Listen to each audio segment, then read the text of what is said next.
Good afternoon, ladies and gentlemen, participants. Welcome to the SBL NBA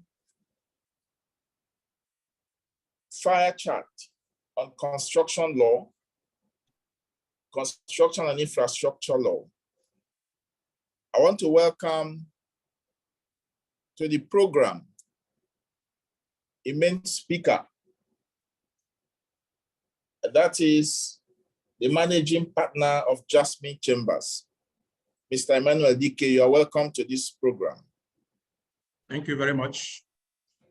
It's my pleasure. I also welcome all the participants from across the country. I also know that the participants who are with us, but they are living outside Nigeria. You're all welcome to this program. We have a few housekeeping announcements. We will begin with a welcome remark from Dr. Defulu, that's the chairman of Section of Business Law of Nigerian Bar Association. Thereafter, we will field questions to Mr. Emmanuel Dike, and we know that the topic for today's program is topical issues in construction and infrastructure law. Topical issues in construction and infrastructure law. So once more, I welcome you, our guest speaker, and I welcome the chairman of the Section of Business Law of NBA. I thank you for this opportunity. We also thank the chairman and members of the committee, the SBL Committee on Construction and Infrastructure Law, Mr. Yode Delano. So we will just move on quickly. May we now have Dr. Defulu give us his opening remark. Thank you so much, Doc.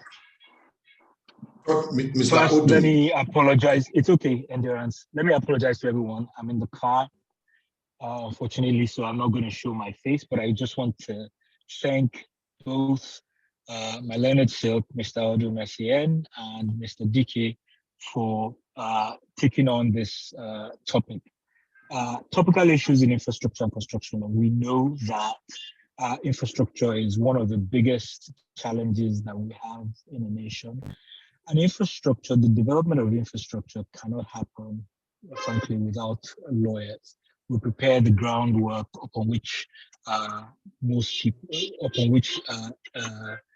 infrastructure will be built. So I am looking forward to listening to this discussion, finding out about what is topical, what are the key issues that lawyers and people who provide infrastructure and people who are involved in the construction industry, what are the topical issues that they are facing, and hopefully some answers about how those issues are being addressed. So thank you to both speakers. Thank you to the team. Thank you to everybody that is listening, and we look forward to an engaging session. Thank you. Thank you so much, Albu Chairman.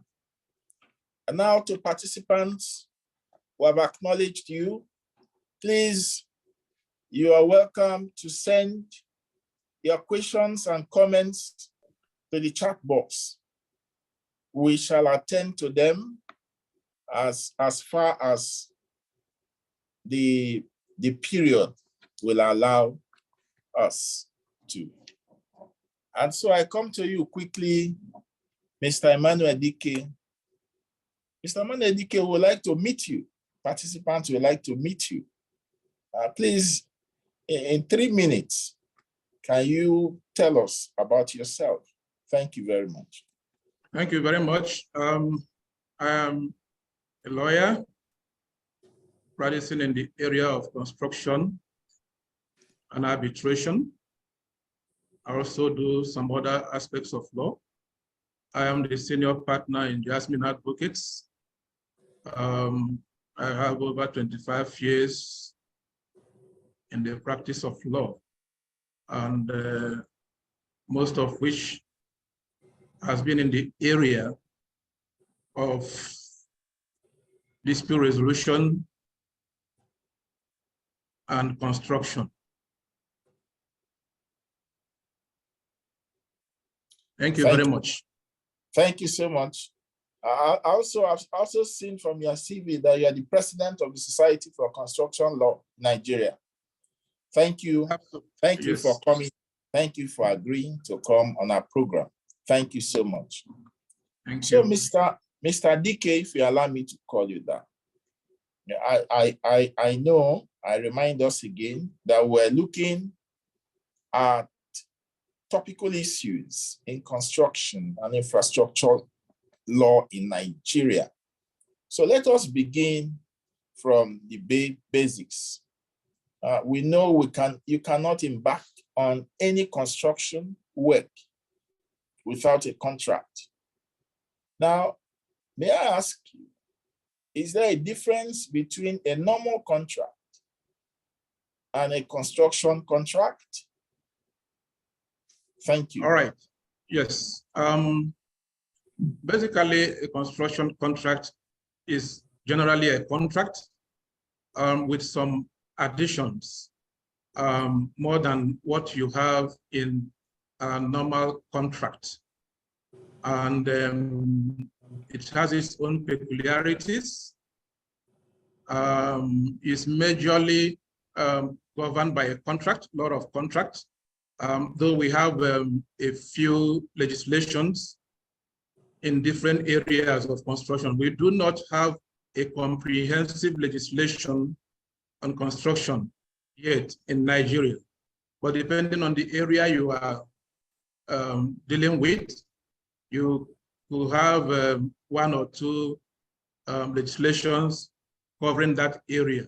Otherwise, majorly, construction practice is more of contractual dealings with the parties. And it is a special kind of contract in the sense that apart from having all the incidences of a normal contract, it has some other industry usages that are embedded in it. And so looking at a construction contract, it may not look as simple as it looks because certain usages, certain trade usages, certain words, certain terminologies that you may find in construction contract that appear innocuous might mean a lot to users. And except you use those particular words when you are drafting the contract, it may lose its meaning in the industry because it is such that, construction contract is such that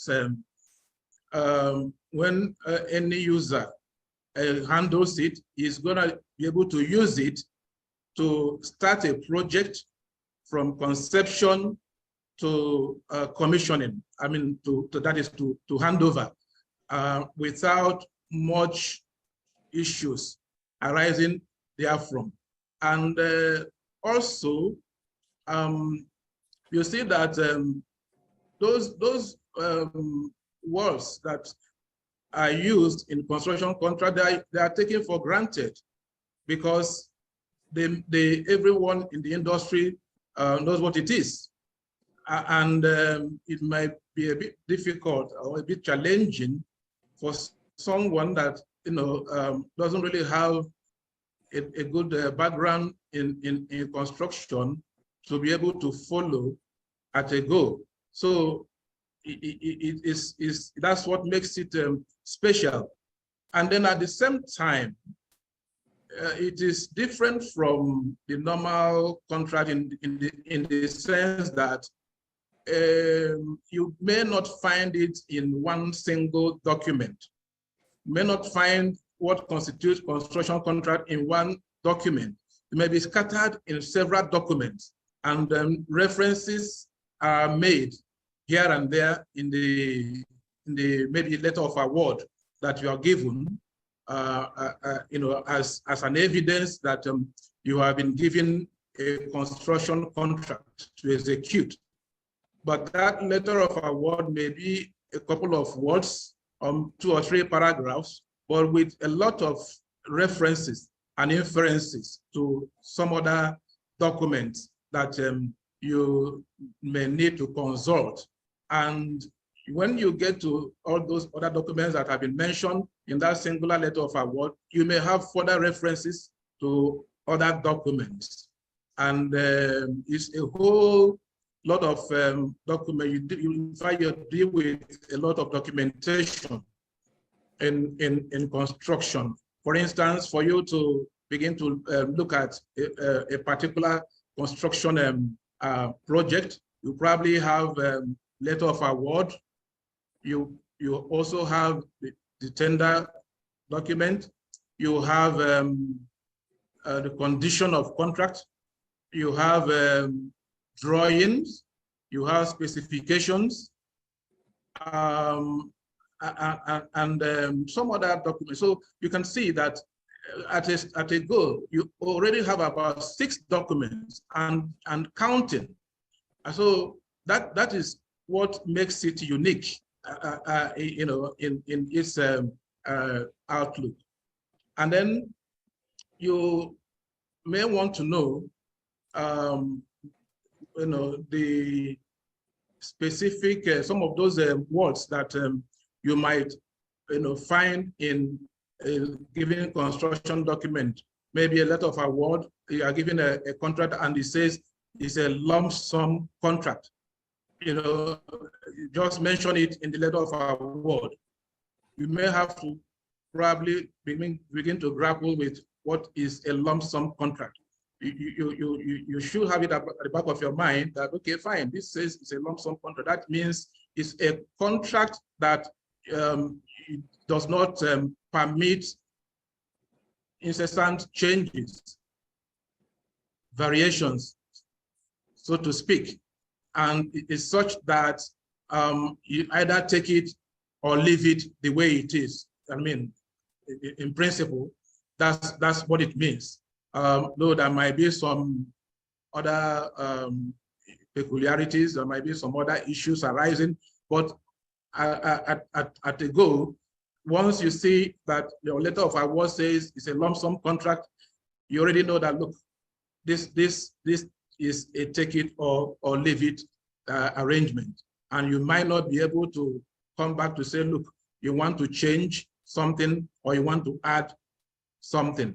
So that is the way you find it. It might even come and it says it's something like it's a cost reimbursable contract, which means that this contract is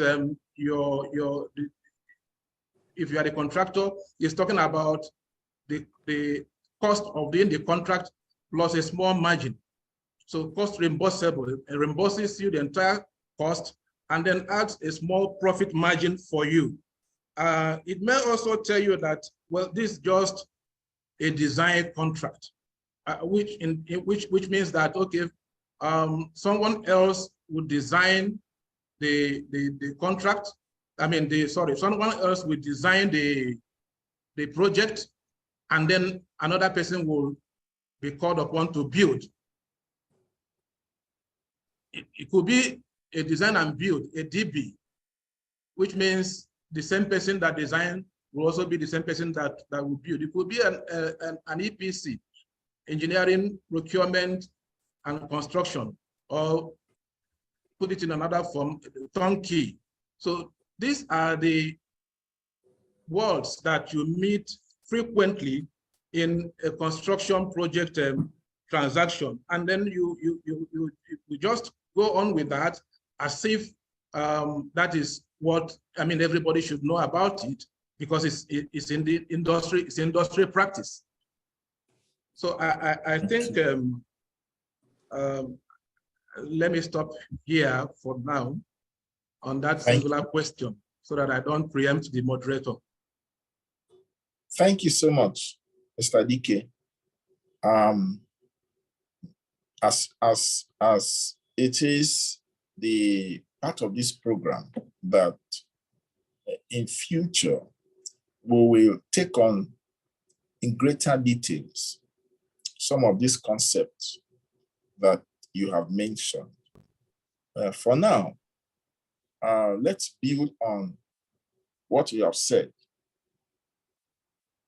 Now, it does appear from the explanations to the first question that construction and infrastructure contracts are often documented. You have mentioned some of the documents. Why does it appear still that there's so many disputes arising from construction? I mean, in the face of this documentation. So can you let us have your views on it? Thank you. Okay, very well. The reason is not far-fetched because, I mean, construction takes some time before it is concluded from inception to the conclusion. And like every other human endeavor, the person who conceived the idea of a project might change his mind in the course of constructing the project. And he comes up to say, look, I don't want a particular feature here. I want it there. I want this one to be added. I want that one to be removed. So that is number one. Number two, there might be reasons for missing deadline on the part of either the contractor or the owner of the project. The contractor may not, something he's supposed to do in 4 weeks. Something might happen along the way, he's able to do it in 5 weeks. And once if that happens, it's going to impact on other timelines. Remember, a construction, there's something they call schedule. So that schedule shows you the time limit, the timelines within which things are done, or within which particular segment of the work is supposed to be completed. And sometimes you see that in construction, you must finish a particular job before you are able to move on to the next stage. You go from stage to stage, and you may not be able to jump to the next stage because the next stage will be built on the previous stage. So one disruption can affect, you go down the line, have a multiply effect on the other events that are supposed to happen within the life cycle of that construction. So when that happens, there might be issues between the contractor and the owner of the project. And again, there might also be issues with the owner of the project as regards payment. Some particular construction projects are based on mileage. That means you do a particular portion of the work, you are paid for it, and then before you continue with the next portion of the work. And so if it is agreed that once you finish this segment of work, the owner of the work is supposed to pay you for it within a given time. And within that time, if he doesn't pay, the contractor may not be able to continue with that work. And then that will be an issue between the owner of the work and the contractor. So, but again, there are ways of ameliorating some of these things. I mean, instead of allowing a change or variation that is brought about by the owner to cause delay or abandonment of work. In the contract might provide for compensation, by way of what is called liquidated damages. And when the contract doesn't provide for liquidated damages, then it means that somebody may be called upon to ascertain what amount of work or what amount of delay has been caused by that incident occasioned by the owner. So in that case, what you have is ascertained damages. So someone will come and ascertain what should be paid to the contractor for the delay. But where the amount is stated in the contract that if there is a one-day delay occasioned by either party, then the other party is entitled to X amount.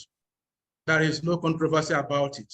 So each party would know that when they do anything that might cause delay or disruption in the work, there is a compensation that will checkmate that kind of action. I have mentioned about 3 causes of disputes. I've mentioned variation arising from a change of mind of the owner. I've mentioned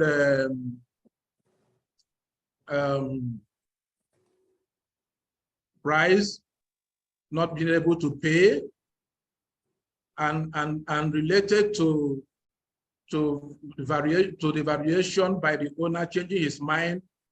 It might also affect the scope of work, and that also on its own would mean that the contractor may be required to do additional work, in the circumstance. And then another cause of dispute is delay. Delay can either come from the contractor or it will come from the owner of the work. And so all this on their own could bring about disputes in the life cycle of any construction work. I am trying as much as possible not to use technical words. I try to ensure that I use words that will be understandable by majority of the participants so that we won't have issues understanding what we are talking about. Thank you so much. Thank you so much, Mr. Dike. Well, at this point, may I remind participants that the program is a section of business law fireside chat on topical issues in construction and infrastructure law, and that our guest speaker today on the program is Mr. Emmanuel Dike. Mr. Dike, you have adumbrated some of the frequent causes of disputes in a construction project. Thank you so much.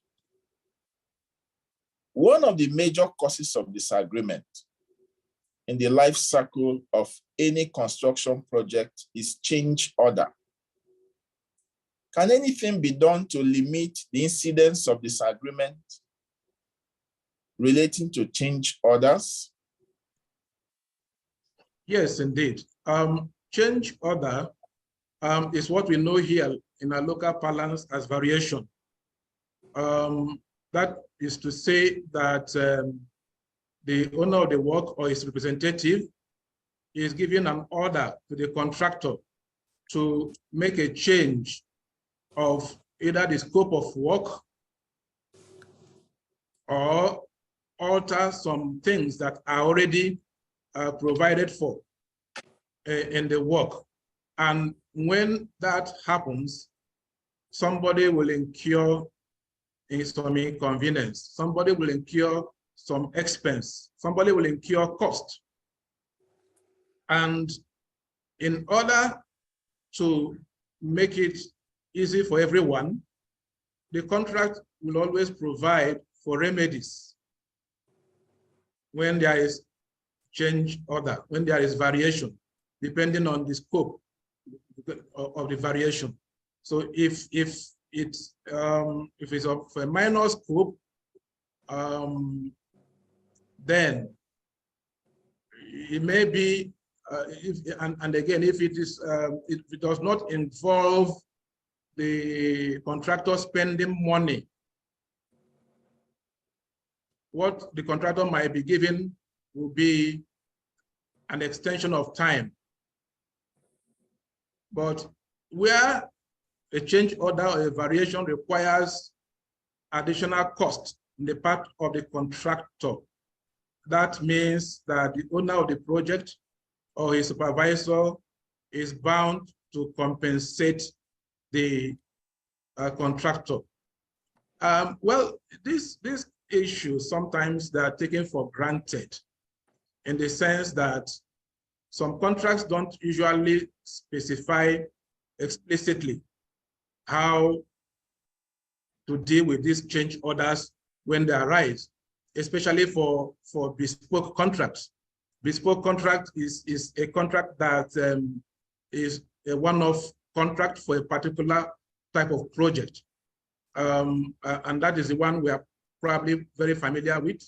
When someone approaches you to draft a contract for a construction contract for him, you draft one depending on what the person wants. He gives you instruction and you prepare a one-off contract for that project.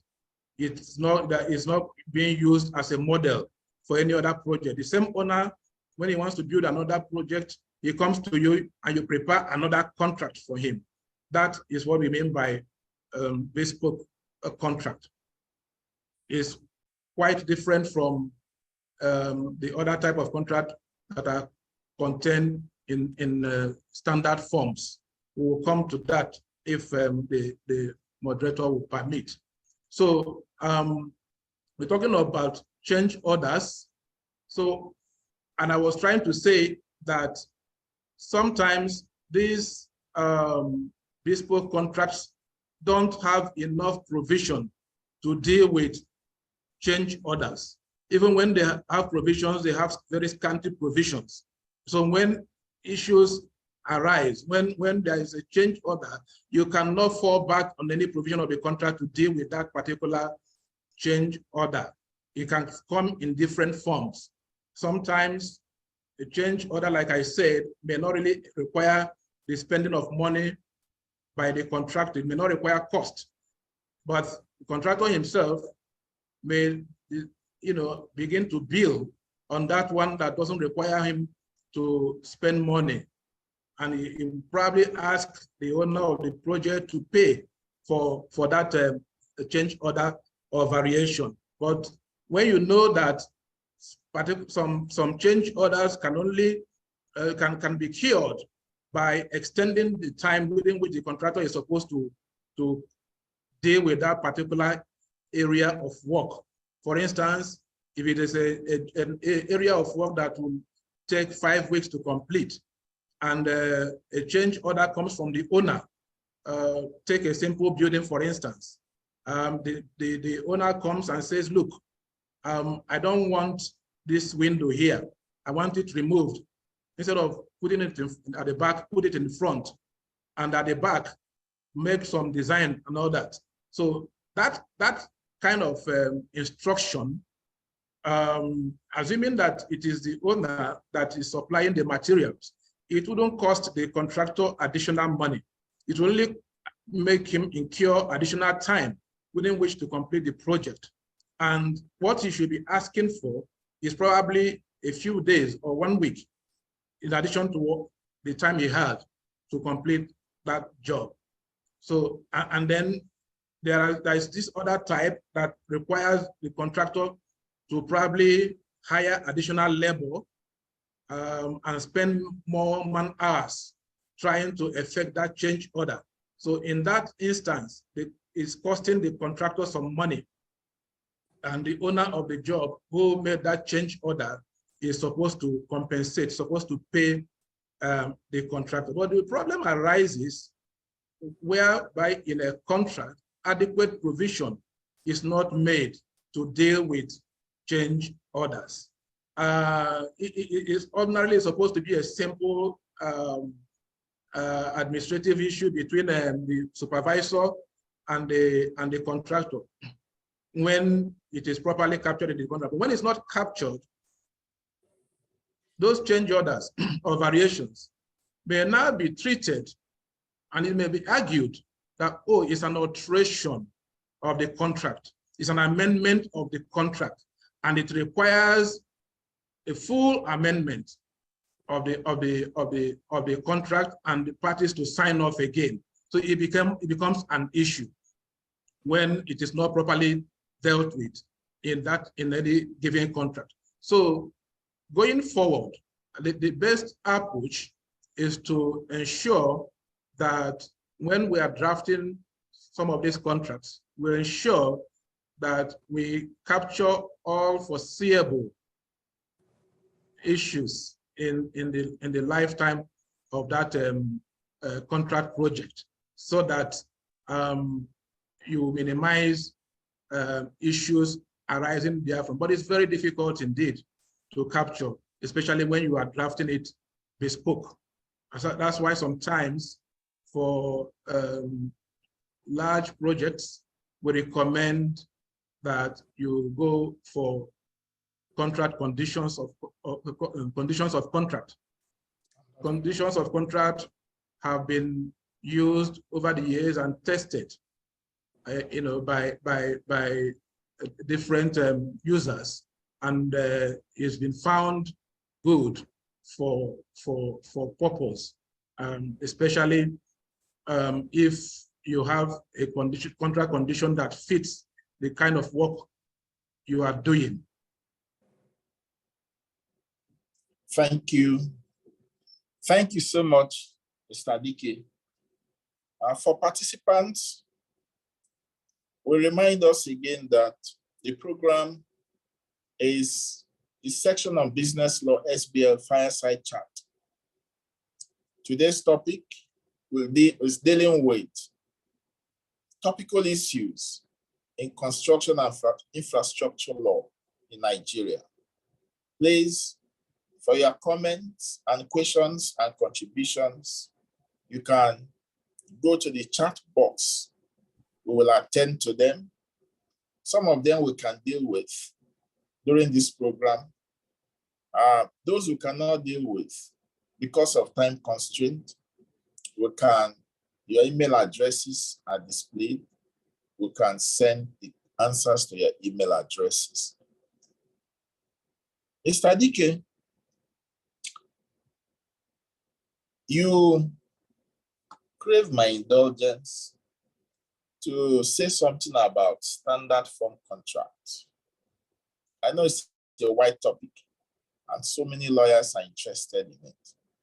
Before the end of this program, I will allow you to throw some light, but at a later date, we shall deal with standard form contracts so that participants can keep a date with us.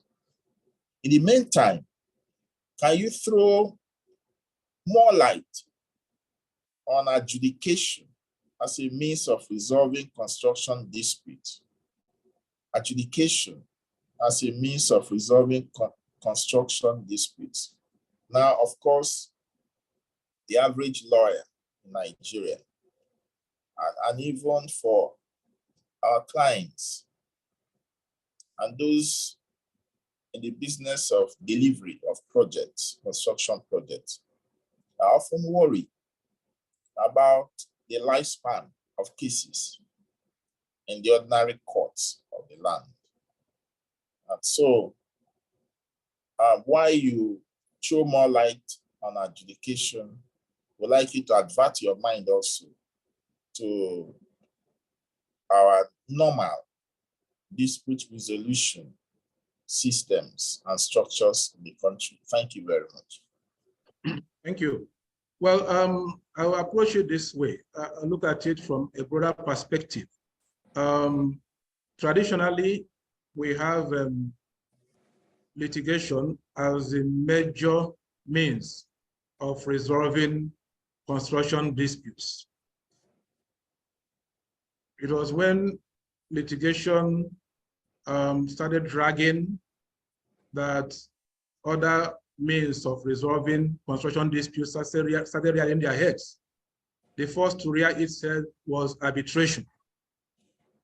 And you have quite a lot of disputes in the construction industry being settled by way of arbitration, simply because, like I explained earlier, construction contract is a special form of contract. And for you to resolve a dispute in construction efficiently, you probably have some basic knowledge of what happens in the industry. So that's why it looks like arbitration is popular in the industry, because those who do construction arbitration have some basic background of construction in order to be able to understand the nuances of the issues arising from a construction contract. And so we, apart from arbitration, there are other methods of resolving disputes in the construction industry. And one of them is adjudication, like the moderator has pointed out. It is not the normal adjudication that we do in court. This one is adjudication as a form of alternative dispute resolution. It is a stopgap between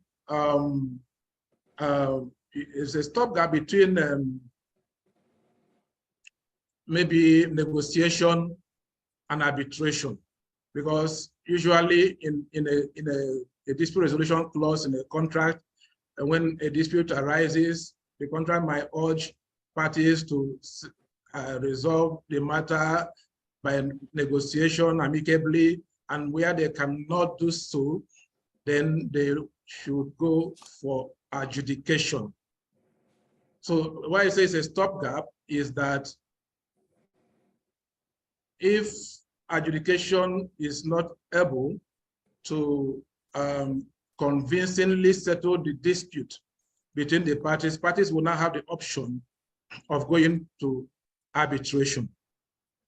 Adjudication is meant to come before arbitration because the procedure is simple, it is fast, and it is cheap.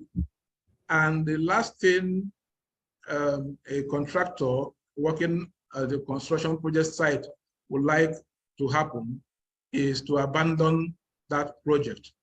And anything that will make the contractor abandon the project is rather nipped in the bud.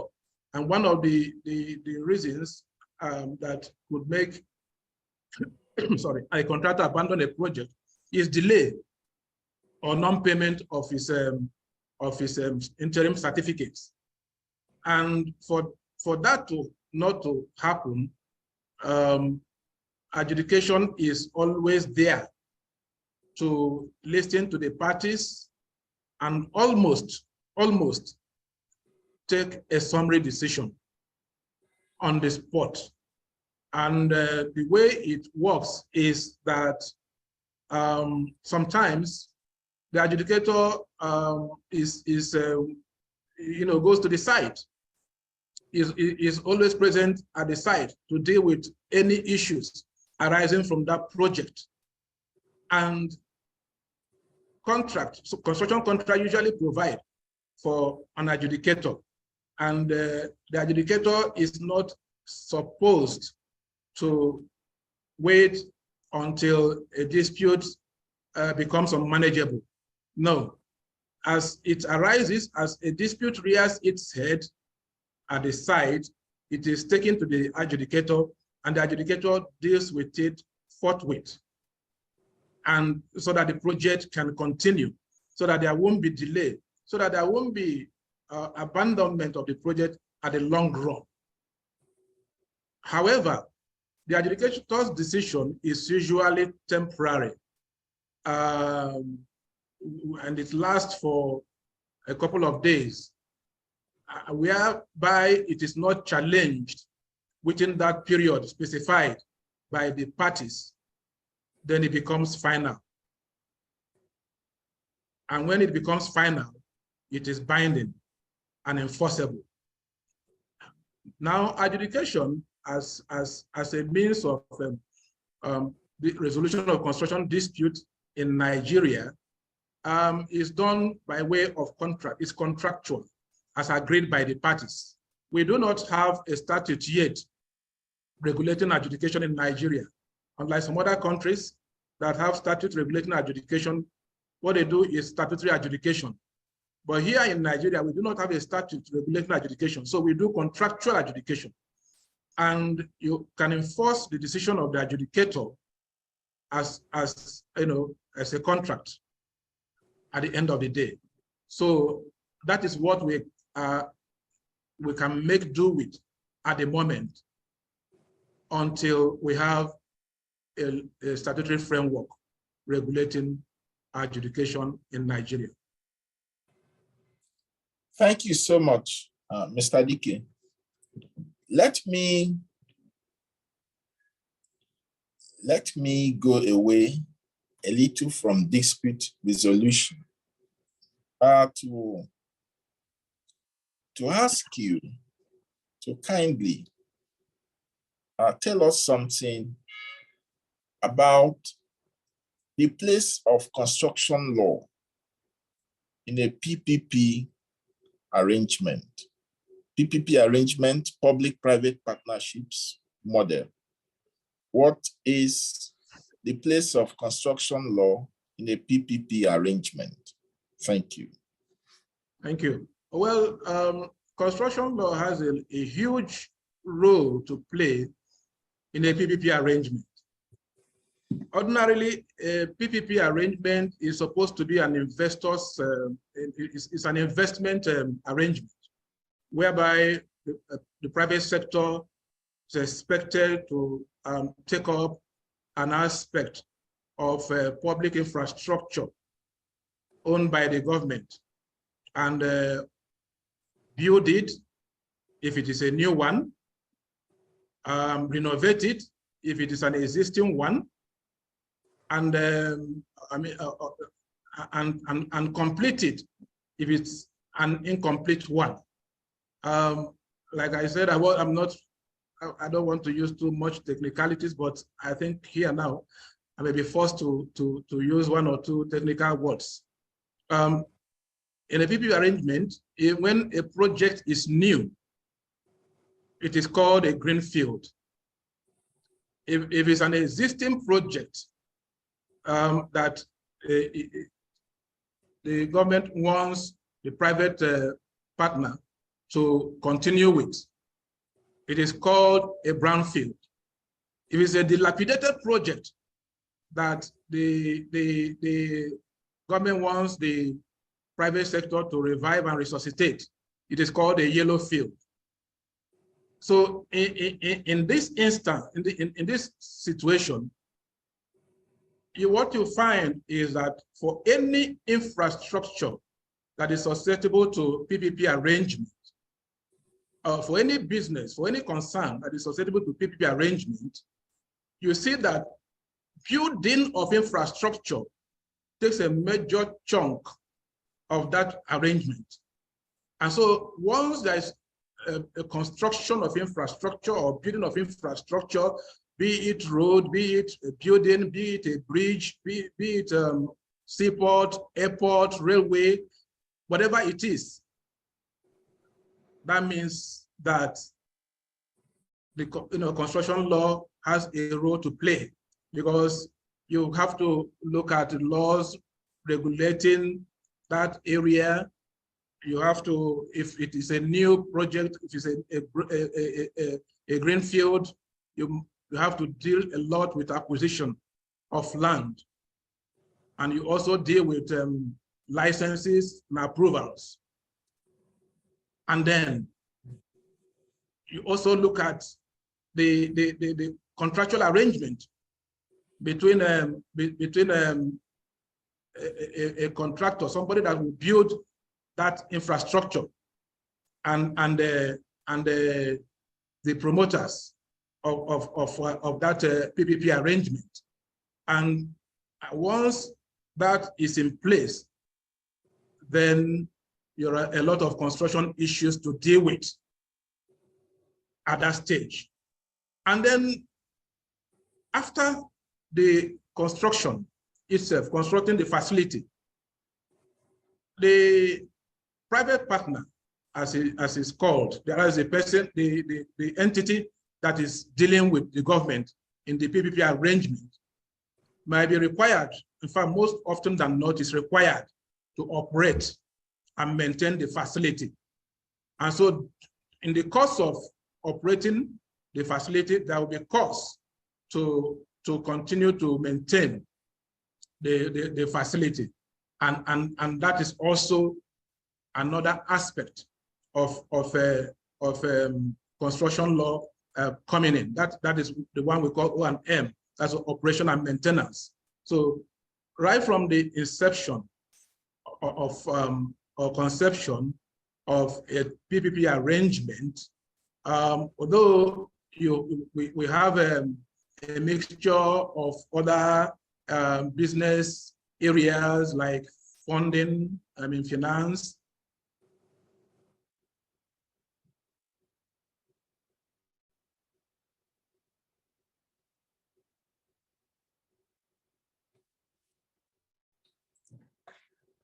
Sorry, participants are trying to, there's a little glitch. We're trying to get Mr. Emmanuel Dike back on the program.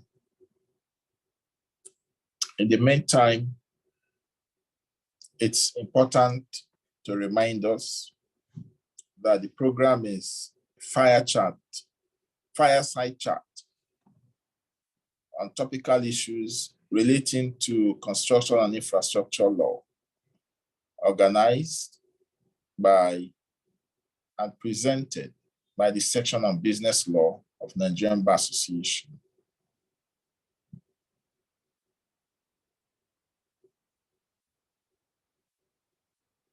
We're going through your questions and comments.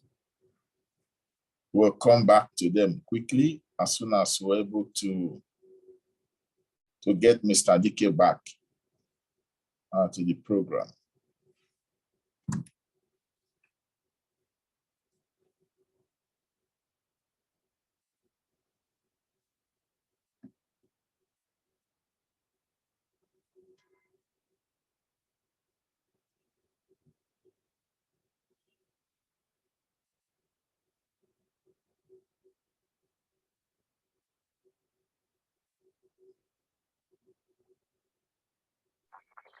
Mr. Odom, whilst you're waiting, I'm sure there are one or two of the questions that you'll be happy to take.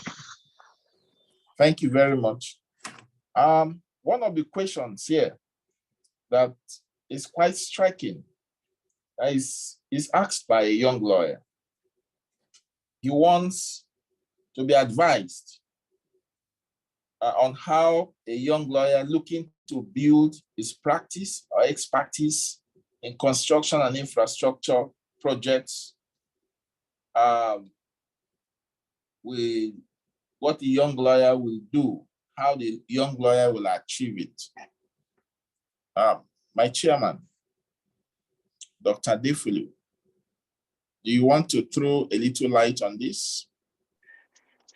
I'm in the background, sir. I'm handing that squarely over to you, sir. Thank you so much. Now, the young lawyer who has asked this question The answer is not far-fetched. That is the intervention that the section of business law, Nigerian Bar Association, has provided. The first is you have to be a member of the section of business law, SBL.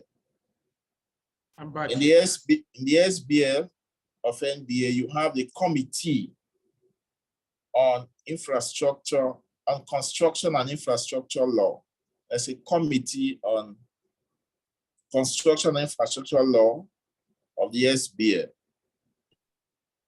The purpose of this committee is to develop and build and sustain expertise in this subject. So I will advise you to quickly go to the portal of SBL and register as a member, and also indicate your interest to join the committee on construction and infrastructure law. Thank you very much. Yes, I'm back. Oh, thank you. Mr. Dike is back. Mr. Dike, are you with us? Yes, I'm here. My apologies. The network I was using suddenly went off, so I had to change to another network. So sorry about that. Thank you, Mr. Dike. We're happy to have you back. Well, participants, we apologize for that break in transmission. Thank you so much. It's good that you're back now. So, Mr. Dike, I'm conscious of the fact that this program will come to an end by 4 o'clock. Can you just tell us, throw a little light on standard form contracts? Just for 3 minutes, standard form contracts. I've already promised our participants that we'll deal with it as a substantive topic the next time we have this program. Thank you. Yes, let me quickly deal with that, and if we still have time, I'll conclude my conversation on PPP. Now, on standard form contract, I've earlier said that you can prepare a contract bespoke, or you can also use standard form of contract. What standard form means is that these are contracts that have been negotiated and put in a booklet for industry use, so that you do not go about drafting a new contract. And most of the clauses we have in existing standard form contracts have been tested over the years by the courts. So when you use those standard form contracts, you are home and dry. You do not have to prevaricate over the meaning of any term or word used in the standard form of contract. And we have in Nigeria, there are quite a number of standard form contracts that are in use. And what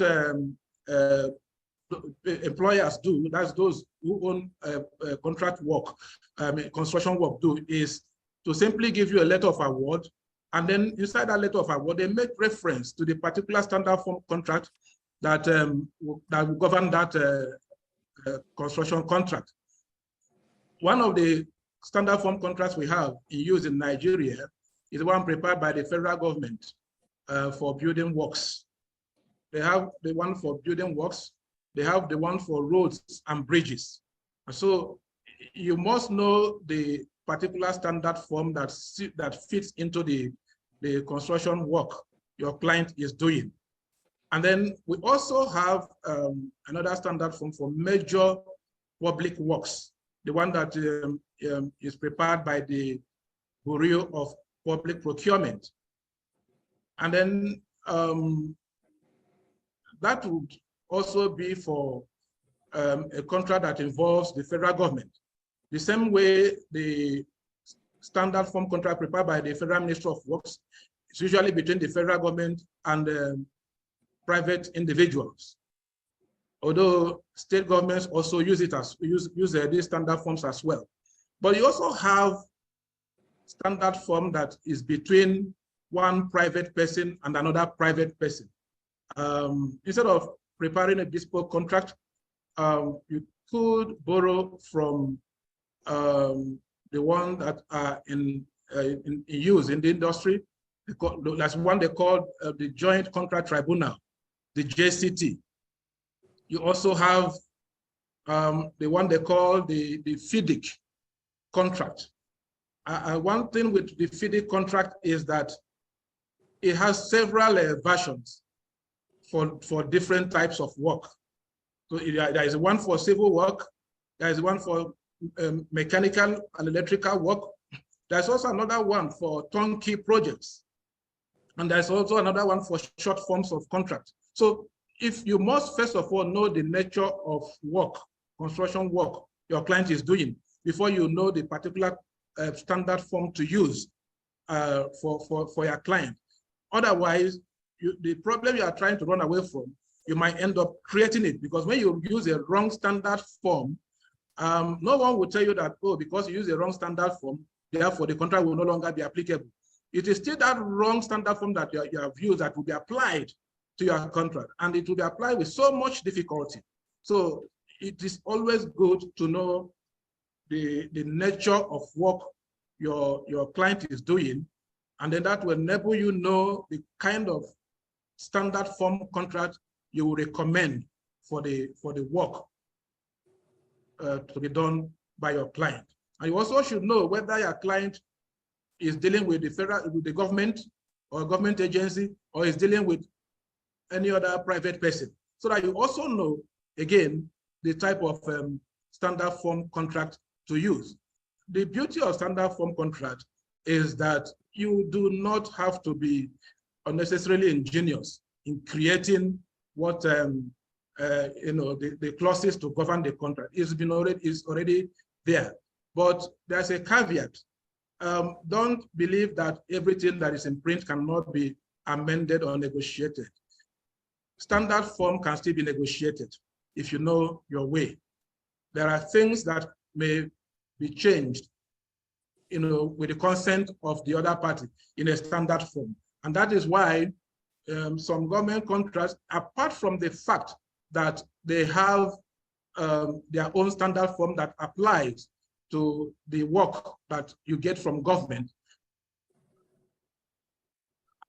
beside that, there is another agreement that is usually drafted by the government to augment the standard form.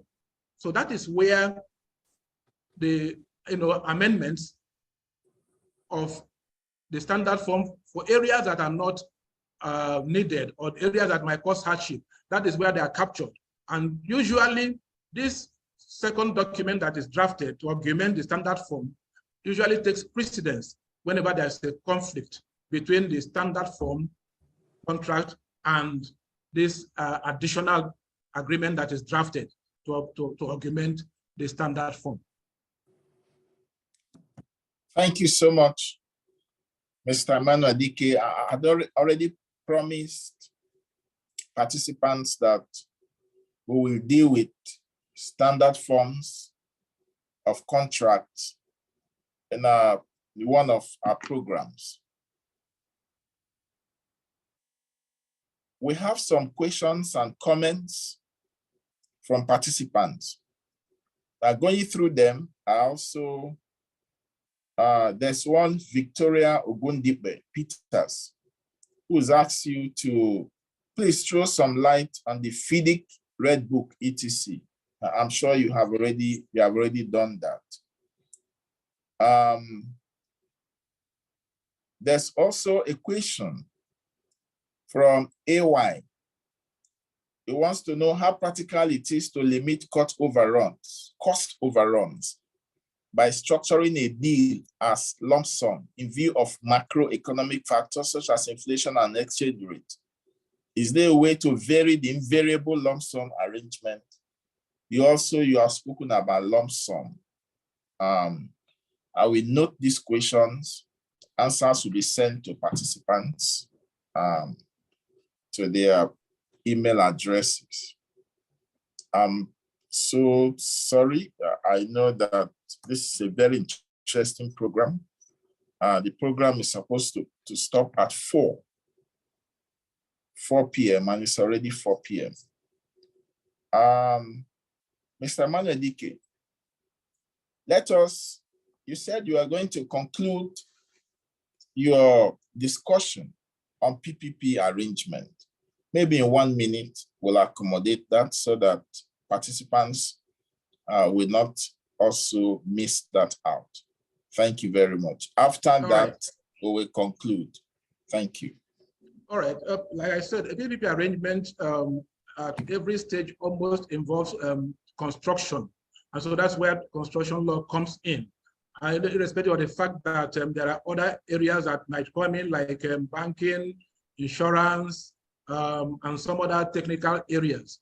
You know, like I was trying to give an example with a road construction, that after constructing a road that is under a PPP arrangement, you also need people to run and manage that facility so that the contractor can recoup his money. So that is an aspect where you do not have any aspect of construction. But construction now goes beyond operation, because as time goes on, the facility wears out. And as it's wearing out, it will need repair, it will need maintenance, it will need replacement. Some aspects might need replacement.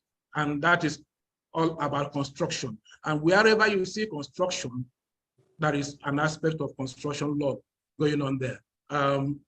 Myriad of legislations governing that area, contracts, between several parties in that area, and it all boils down to the fact that someone with a construction background will be needed all through the lifespan of a PPP arrangement. Thank you.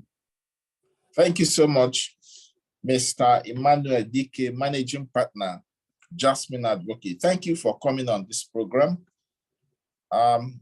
We also thank the leadership of the section on business law. We also thank the leadership of the section on business law, in particular our chairman, Dr. Adeoye Adefulu. Thank you so much for this opportunity. And our thanks also will go to the committee, the SBL and SBL Committee on Construction and Infrastructure Law, ably led by Mr. Yodi Delano, Senior Advocate of Nigeria. Until we meet again, my name is Andrew Odum. I'm the Vice Chairman of the Committee on Construction and Infrastructure Law. Thank you so much, participants. Thank you, everyone. Please keep a date with us. Keep a date with SBL. Thank you so much. Thank you. Thank you, everyone. Let's do this again very soon.